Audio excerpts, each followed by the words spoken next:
Hello, my name's Adrian from Commator. Welcome to the course on target market research and avatar creation. If you're new to Commator, then you simply progress through each lesson, and underneath the main video you might find quizzes and task sheets that you need to complete. Once you've done this, you then mark each lesson as complete and move on to the next lesson. Eventually, once you've progressed through all the lessons, then you will get a certificate at the end of the course. Now, without further ado, let's dive right into the course on target market research and avatar creation. You might be wondering why you need to do this research, and allow me to explain.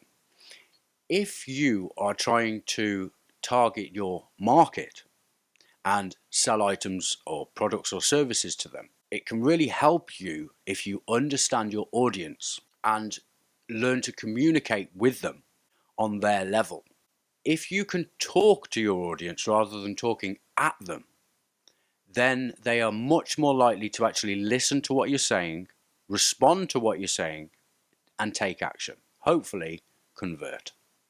So, let's imagine a scenario where you have a book on heavy metal bands and you've gone to a pop concert. You know you're in the wrong place. You'll be going around, 50,000 people trying to sell a book on heavy metal bands, and each one of those people that you talk to are more than likely going to look at you like you're crazy. What are you trying to sell me, and why are you trying to sell me this product? It's completely irrelevant. You don't know anything about me. We're not friends, and you're expecting me to buy a book on heavy metal bands that I don't even like. And unfortunately, this is what most people do, or small businesses do, when they're trying to sell their products online. So they forget that they're actually reaching out to millions of people, and the likelihood of them liking their products is quite small. But if they don't know how to communicate with the audience, they've almost already lost. So if, on the other hand, I'd actually done my research on the audience, I understood about heavy metal fans, I knew their language and how they talk and words they use, I knew their problems, their solutions, and then took a book to a heavy metal concert, pretty much everyone that I talk to will want to buy that book from me, because I will be able to build a relationship with my customer and then actually give them what they want. And by talking in their language, I'm much more likely to make the sale. So what we need to understand about our customers is they will be in a current state. So this is where they are now, and they will have a dream state. This is where they want to be. And by doing this target market research, what we're actually going to find out is what is blocking their path, or what is the roadblock, and how can our product or service provide a bridge to get over the roadblock for them to be able to actually get to their dream state, because this is where they want to be. So without further ado, let's start looking at target market research and what you actually need to know. So target market research, one of the first things you want to ask yourself is, who would get the most out of your products? Who are your best current customers? And what attributes do they have in common? With the example of the heavy metal book, trying to sell it at the pop concerts not going to work. And if I knew that heavy metal fans are much more likely to buy the book, then I would know where to go to reach this audience, a heavy metal concert. And I would be able to communicate with them on a more friendly level that relates to them and helps them to trust me and see me as a friend rather than a salesman that's trying to sell them something. So if you can get to know this basic information, then you will have a better understanding of your audience and your ideal customers.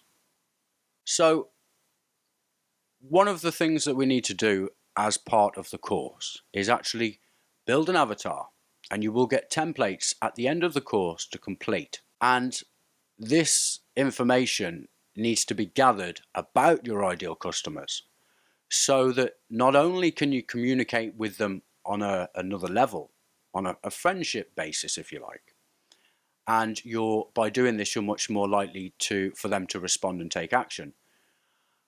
But you can also use this information to your advantage on social media platforms. So it helps you to get an idea of where you need to be to contact your ideal customers. And it also helps with paid ads as part of your targeting. So some of the things that you want to find out about your avatar is the name, age, and location. And like I've said before, this can help you to communicate with your audience and target them with paid ads. But it also makes it easier to imagine who your content is for. So if, for example, you're making a video and you can actually picture in your mind who your avatar is and what they look like, it can help you to communicate with them in a much more friendly way. You also want to learn the background and a brief history of your avatar and understand what your customers have been through and experienced in life, so that you can really work on making conversions or more conversions by highlighting their problems and offering more solutions. And this can help you to increase your conversion rates by understanding that short or brief history and background of your avatar. You also want to imagine a day in the life of your avatar. So what does their average day look like? You want to know their values, so what is important to them and what do they dislike? And again, this will help you to communicate with your audience and increase your chances of them actually communicating with you or resonating with what you say and responding to what you say, and at a later date taking action. It also helps to find out what influencers they like. So who do they look up to? What interests do they have and who do they follow? This can not only help you to understand what they see as a role model so that you can kind of imitate that role model, but you can also use this information with targeting and paid ads. So this is the basic information that you need about your avatar. So if there's any quizzes or tasks at the end of this lesson, please complete them, mark the lesson as complete, and then move on to the next part of the course.